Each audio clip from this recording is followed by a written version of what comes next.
líquido de alta eficiencia. Se dice líquido porque él trabaja con líquidos, como se nombre, ¿sí?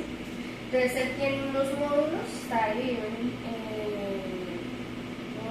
tres módulos, 4 módulos. Entonces es donde tenemos los solventes, esta parte que se llama el automuestreador o la bomba, ¿sí? Acá va la columna con la que se va a separar los compuestos.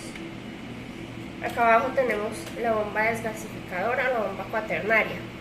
Cuaternaria porque puede trabajar con 4 líquidos al tiempo. Y esta es la parte de los detectores. Entonces aquí hay 2 detectores de infrarrojo, de fluorescencia y de arreglo de diodos, entonces UV visible, ¿sí? Básicamente. Entonces, ¿cuál es el funcionamiento del equipo? Del equipo aquí se ponen las muestras, se ponen a correr los solventes. Los solventes, o sea, el equipo toma la muestra, la inyecta dentro del equipo, el solvente pasa y lo lleva, ahorita lo tengo desconectado, pero lo lleva aquí a través de unas líneas y pasa a la columna. En la columna, el solvente y la muestra lo que hacen es que produce una separación de los componentes y de ahí sale, aquí por este cablecito, sale y viene al detector. ¿Sí? Y en el detector pues es donde ya se produce la señal, que es la que vamos a obtener, la señal gráfica. ¿Sí?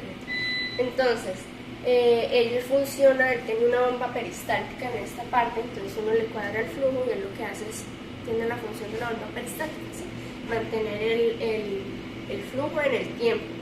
Puede ser un flujo constante o puede ser un flujo que vaya cambiando en el tiempo, eso depende del método, de la muestra que se va a correr, de la columna, de las condiciones. Entonces, como él es un equipo que funciona casi que a vacío, entonces tiene esta parte que es la bomba desgasificadora que ya les había mencionado. Entonces los solventes entran, aquí se desgasifican, valga la redundancia, y ahí ya entran al sistema como tal. ¿Por qué se desgasifican? Porque como la columna y todo es empacado al vacío y son espacios súper pequeños, por ejemplo, por aquí por donde vienen los solventes y todo esto es pequeñitito, ¿sí? O sea, aquí tienen las salidas, son muy pequeñitas, ustedes logran verlos, todo es muy pequeñito, entonces si hay gas o si hay aire, se puede quedar atrapado en la columna o en alguno de los conductos y generar daños, ¿sí? O generar, digamos, resultados que no son acordes, o simplemente pueden dañar, por ejemplo, la columna o taponarla. Entonces, eso pues no es conveniente. Entonces, él tiene una desgasificación. Aparte de eso, uno tiene que hacerle la desgasificación a los solventes. Entonces, cada que uno va a trabajar, tiene que filtrar los solventes. ¿Sí? Porque aunque son HPLC, que además tienen que ser específicos para HPLC, esto toca volverlos a filtrar. Si se trabaja con agua, entonces se trabaja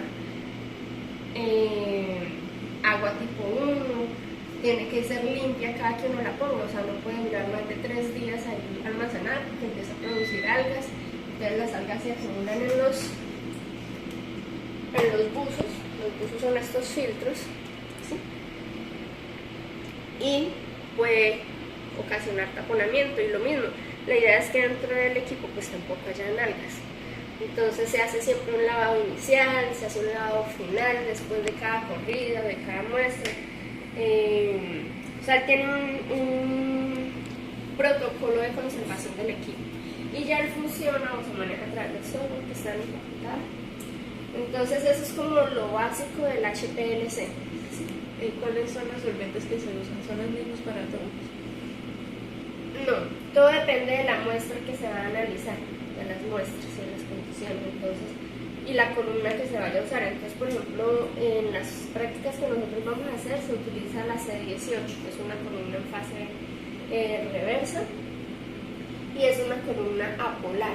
Entonces, como es una columna polar, los solventes que se usan son polares, para que puedan circular a través de la columna y hacer la separación. Él lleva los analitos, los hace caminar a través de la columna, y la columna lo que hace es que retiene los que son, como la columna es apolar, retiene los apolares, entonces los retiene más fuertemente que los otros, y así es que se va produciendo la separación.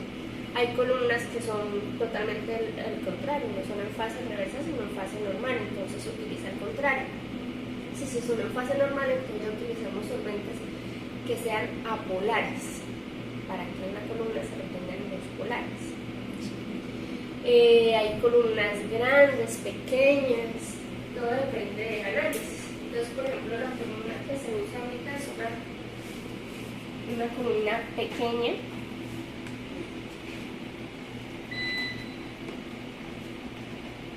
que esta pues fue la que construyó la escuela. Esta es la columna. Entonces, si se dan cuenta que dice flujo y tiene unas flechitas, quiere decir que si aquí viene el líquido, el solvente, entra por acá y sale por acá, pues la columna debe ir en este sentido. Esta es la entrada y esta es la salida. El flujo va para allá. Esta es una pequeñita, como les digo. Entonces, ¿qué pasa? Al ser más pequeña una columna, pues va a durar mucho menos la corrida, pero a la vez es más pequeña por dentro, hay que cuidarla mucho más. Hay que filtrar muestras, hay que filtrar solventes, hay que tener en cuenta la presión. Lo que les decía, como está el vacío, pues la presión es muy alta, entonces hay que mantenerla controlada. Ella aguanta menos presión que otras columnas. La normal, la estándar, es una columna así, como unos 15 centímetros, un poquito más. Hay columnas para carbohidratos, esas columnas para carbohidratos y proteínas más son gruesas, son pesadas. Entonces todo depende de lo que se va a analizar. Si es una proteína, si es un carbohidrato, si es un compuesto químico. También depende pues, de la capacidad de adquisición que tenga el laboratorio para conseguir las columnas, porque pues no son nada baratas, ¿sí? De UVs, ¿sí? Este es uno de los, es un poco más reciente, que es el de fluorescencia. Hay de índice de refracción, que es para azúcares, para otro tipo de muestras. Entonces, el equipo lo va uno armando, porque estos ya son módulos que ven independientes, se va armando de acuerdo a lo que se vaya a analizar en el laboratorio. Pero los laboratorios de docencia tienen como el básico, el DAD, últimamente fluorescencia, y abajo creo que hay un índice de refracción. Están acoplados a un sistema de gases o de masas. Entonces él ya hace un análisis diferente. Él ya lo que hace es que particula los compuestos y los identifica por la huella dactilar. Si cada compuesto tiene una huella dactilar, un ion. Pero entonces, lo que le digo, ya uno va montando el equipo de acuerdo a la necesidad. Esto es lo básico. Bueno, ya luego lo que sale del detector, pues viene por esta manguera y va a desechos. No sé qué otra pregunta tengo con respecto al HPLC.